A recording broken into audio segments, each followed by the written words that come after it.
Thank you for calling His Majesty's Passport Office. You're through to Halim of the Progress Team. Can I take your name, please? Hiya, Halim. My name's Empress. I'm actually calling on regards to the progress of my daughter's application. So have you received any updates from the Passport Office at all? Well, basically, where it currently stands at the moment is they want the letter of confirmation from the GRO stating that obviously the birth was not registered through them because the birth was not registered through them. So what they actually need is a confirmation letter of this. It is something that I have requested from the GRO, but I haven't actually received it as yet. However, I do understand that the application is at risk of being withdrawn or cancelled and my fee is at risk of being taken. And obviously with regards to the cost of living crisis, I don't have 50 odd pounds to waste. So what I'm trying to establish is what it is you're actually waiting on now so that I can get this bottomed out and that we can get, this finalised and resolved and get to the end of it, basically. So if I give you the passport application number, will you be able to update me, Halim, on what it is that the passport office are now waiting on with regards to this application? Thank you. Certainly. That's what I'm here for. Thank you.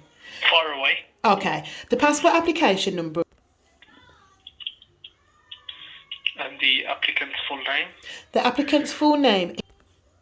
Thank you.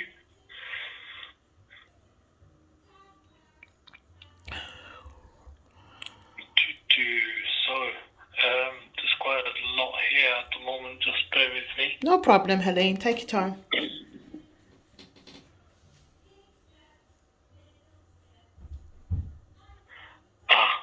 Easy. So here it says there's an update on the 13th of the 6th, which was from the examiner. Yeah. Is that an e-dent? Yeah. And they've said that they'll provide 30 days and then the application will get withdrawn. Okay, so 30 days leads us up until the 13th of July, which I can see in the letter. However, what are they actually waiting on? Is it the GRO confirmation letter? Yep. And is that it? Is there anything else? That's all. That's all? Okay. So I've been in contact with the GRO. I spoke to a Mr. Barry Whittaker. I don't know if you want to put these notes on the system. I spoke to a Mr. Barry Whittaker. I will do as you're speaking. No problem. Okay. So I'll go slow that you can manage to get it down. I spoke to a Mr. Barry Whittaker. I think that was, if I be precise, can't actually remember off the top of my head, but I think it was on or around let me see, the last week, over 7 days, yeah? And they put it on as a priority case to say that it needs to be dealt with as urgent and a priority case. When I asked them what is the turnover for the priority cases, they said within 2 days. Now, obviously 2 days have passed. It's been like 1, 2, 3, 4, 5, 6, 7 working days now. So I've just given them a call back, spoke to a lady by the name of Barbara, and she's advised me that it has been put on as a priority case, but obviously it hasn't been dealt with within the time frame. So I've explained to her that it's now an infringement on the rights of the baby in order to travel. And she advised me that she's going to get it put through to the caseworker again and try to get me a response, a speedy response. I asked them if that response could come through email to make it quicker in case there's any postal strikes or any problems with the Royal Mail. She said more than likely that's how they'll contact you anyway, via email. However, I'm just calling to obviously update the passport office that this is now beyond my control. I'm doing everything in my power to get this letter in order to produce it to the passport office. However, they haven't lived up to their time frame of doing it as a priority within 2 days. Now, I do understand that, as you said, if it's not furnished by the 13th of July, the application will be withdrawn. I do think that is a little bit unfair because I am doing as I've been asked to do. However, as I said again, I have no control over the GRO and how quick they move their feet. Do you know what I mean? I'm so sorry if I do go silent midway. No, that's fine. I It's just understand. me You're typing. away. Yeah, yeah.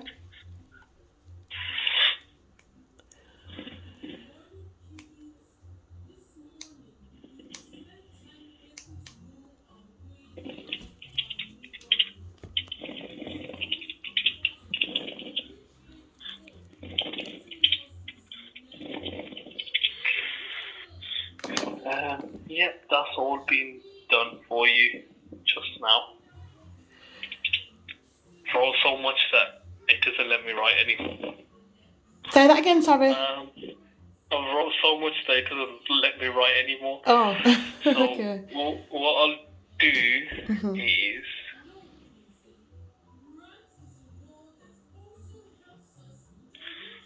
I'll save that as an alert for the examiner. Is the examiner an e-dent? Yep, so the examiner would be the initials that were left on the letter. Yeah, which is e-dent. Yep. Which is e-dent, yeah. They did actually enclose a email address also that I could email, which I have actually emailed, but I haven't had a response from them. That email it's the same as when documents come to us via letter, so it can take up to a week for somebody to acknowledge that. Oh no, this has been over a week now, Halim. This has been way over a week now. Yeah, so that email address that I was given was the email address that goes like this. So I'll just let you know, 1 second.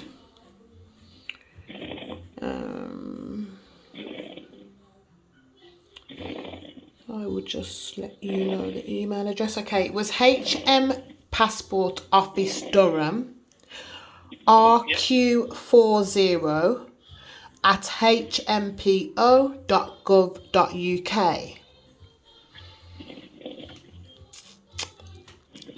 When I do email that email address, I do put the applicant's full name and the application reference number to make it easier for them to know what this email or the emails, what application it's attached to.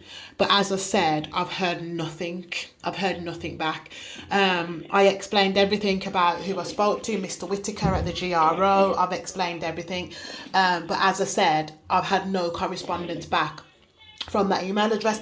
In the letter, it did actually state that if we would like to go ahead with our daughter's passport application without the title or observation, then that could be done and it could be printed straight away. Now, I did give the go ahead for that, and I've still had no response. I don't know if you can see the issues around the title and this and that. Do you know what I mean? At the moment, what I've just done for you is I've raised this as an alert for the examiner. So when the examiner comes on the application, they'll just see mine pop up there in the center of the screen. The best thing I can advise you at this time would be to allow more time for it to get processed. I'd advise roughly a week. And if you don't hear anything back from a week, I'd advise calling us back to see if there's any update from my update. Okay, because I don't really have much time, because as you know, I've only got literally just over 2 weeks. Well, call it 2.5, whether you want to call it 3 weeks. Do you know what I mean? I've requested for more time for you, but that's all dependent on the examiner for them to approve that. Okay. I can't approve it. Okay. That's why I'm advising. If they do approve more time, as of what I've mentioned to them, so what have that you... will be on your file, and when you do call back, somebody will be able to advise you that if they have or not. Okay, so what have you actually mentioned to them for my information, and then I'll end this call and just give it more time. What have you actually mentioned? So I've mentioned that you've spoken to the GRO and it's in a priority list and it's out of your control now. So you've done everything you could do for your passport application and now you're just waiting to hear back from the GRO. And once you heard back and once you've got something, you'll then process it as quickly as you can. But it's out of your hands. And I've mentioned that it's completely out of your hands. It's dependent on GRO. Yeah, absolute. Okie doke. Okay, and then. I've also requested for an extension. Extension in time in order to get those documents sent over to the passport office. Okie doke. All right, then, that's fine. Okay, then, so I'll wait and hear. I'll wait to see if I receive anything within the next week. If not, I'll chase it up with the GRO. Fantastic. All right, then, you take care, and thanks a lot for your time and help today. No problem at all, but thank you for calling His Majesty's Passport Office and have a lovely day. You too. Bye-bye. Thank you. Bye.